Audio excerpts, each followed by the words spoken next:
What's up, YouTube? It's your boy Senekill back in the shop, and this is the second part in a video series I'm trying to do to possibly help out anyone that wants to get started with setting up their own home fabrication shop.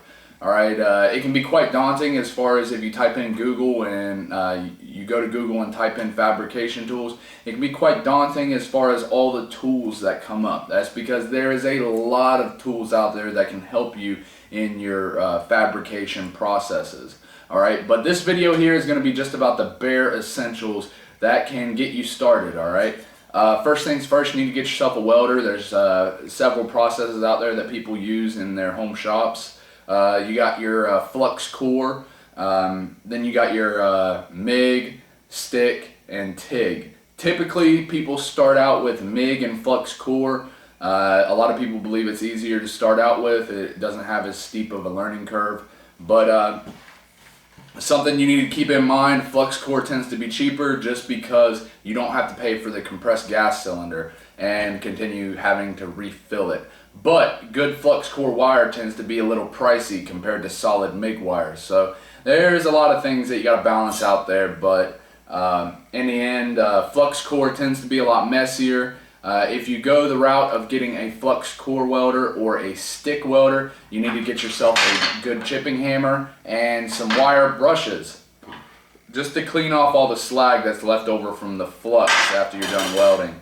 Also, a good file. It's always good to keep some files around. That way you can clean in places. Maybe you got some slag trapped somewhere that you can't reach with a grinder or wire wheel or anything like that. So files are definitely handy to keep around. If you get a MIG or a flux core, it might be handy to you to get yourself a pair of MIG pliers. These make it really easy for cleaning the nozzle of your MIG or your flux core. You just run the end in there and just spin it around, run the pliers around it, and it'll clean off any splatter that's built up inside of the tip. Also, it has another hole right here where you can put it around the contact tip on your gun, and you can just run it around real loosely to clean off any splatter that may build up there, or pull it tight and then twist it and then remove and replace your contact tip. But these are definitely very handy. For a long time I just used a pair of needle nose pliers. They work great, but these are a little bit more handy and I really like having them around. So another thing, if you get a MIG welder, you need to make sure you have a open-end adjustable wrench. That way you can remove and reinstall your regulator. Next thing is probably the most versatile tool you'll have in your shop, and that is a grinder. Alright, grinders do many things, and like I said, they're very versatile. In my mind, brand doesn't really matter. As you can see, this is a Skill brand. I bought this one at Walmart. My other grinder is a Black & Decker. I've had it for 5 years and it came from Walmart as well. So I don't really care about brands on grinders, but yeah, this one's definitely been holding up. Let's go over some of the reasons this is a very versatile tool, and that is the different wheels you can put on the end of it. You got your cutting wheels. They're just a really thin abrasive disc. They allow you to cut through material fairly easily. Round bar, angle, square tubing, round tubing, all that, you can go right through it with this. Different brands last different amounts of time. Then you also have your abrasive grinding disc. These take off a lot of material very quickly. You can notch tubing with it, clean off heavily rusted parts. You can clean that off. Bevel, plates, there's all kinds of uses for grinding wheels. Something that you need to know about abrasive wheels is that if you drop them, maybe you just throw the grinder down on your table, or you drop it on the ground, throw the wheel away. Alright, it's not worth it. And the reason is these things can get fractures in them and they can explode. Grinders turn around 10,000 to 12,000 RPMs.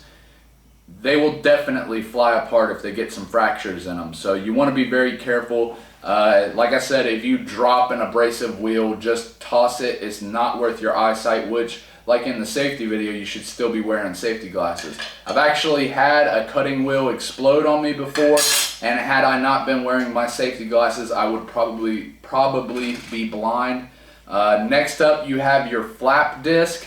All it is a bunch of little square sanding pads held together with some kind of adhesive, I'm assuming. But they're really great for removing maybe light rust, mill scale. They can remove a lot of material too if you're not careful. And you won't realize it either, because these leave a very shiny, nice clean surface. And that clean surface can make you believe that it's fine, it looks great.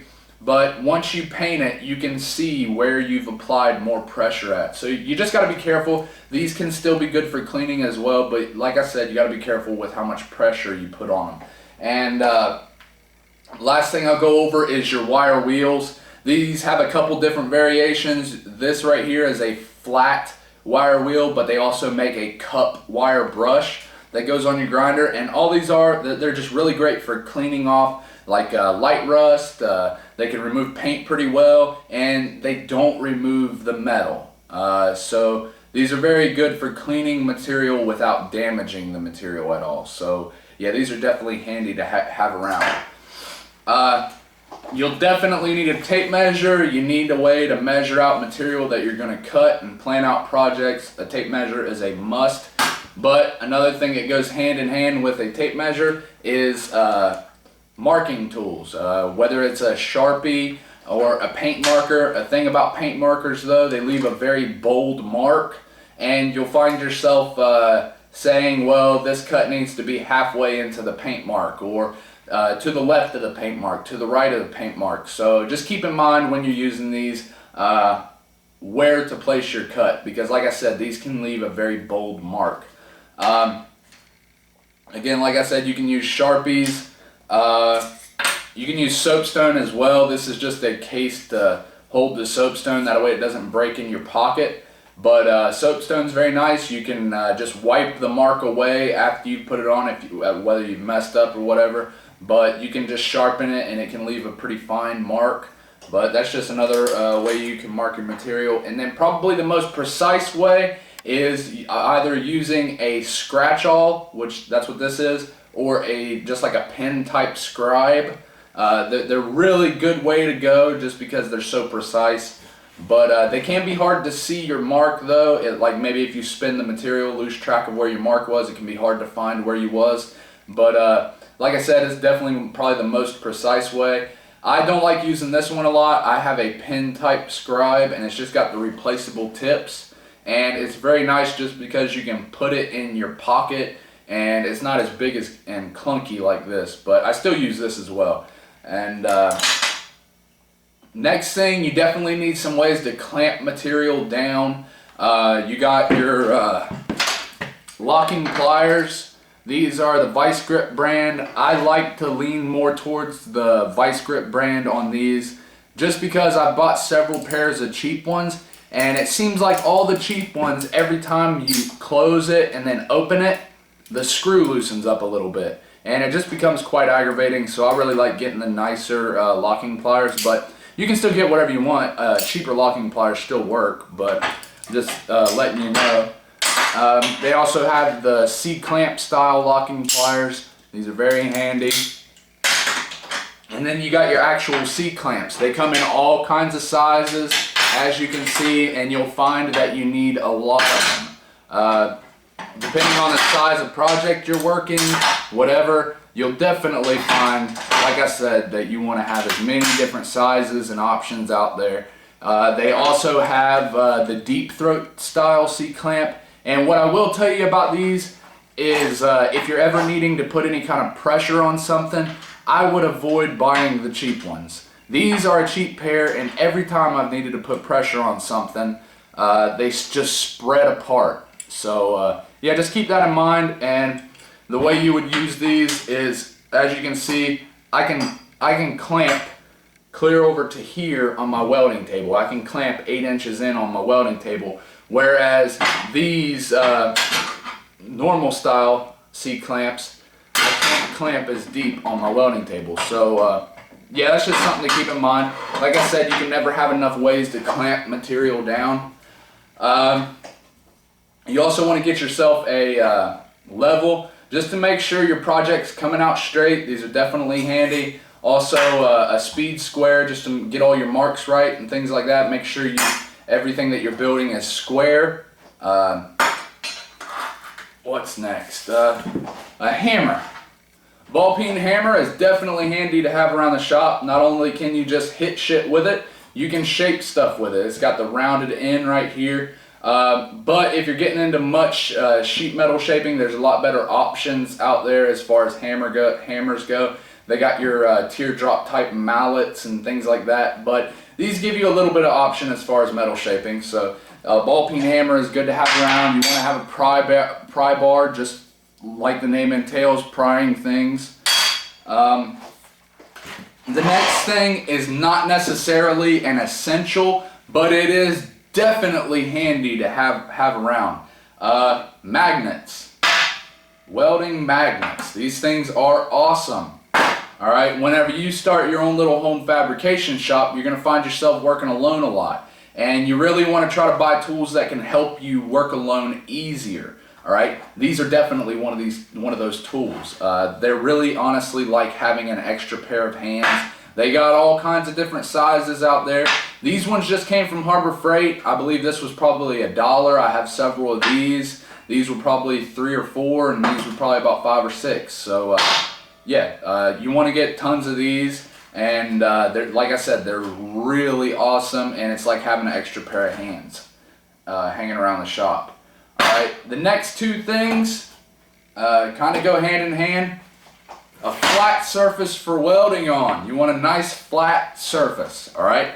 Some people use wood benches. That's not the most advisable, but I've seen plenty of people say they've been welding on their wood bench for years and they've been fine. But I like welding on a actual metal welding table. This one specifically, it has a 3/8 inch tabletop.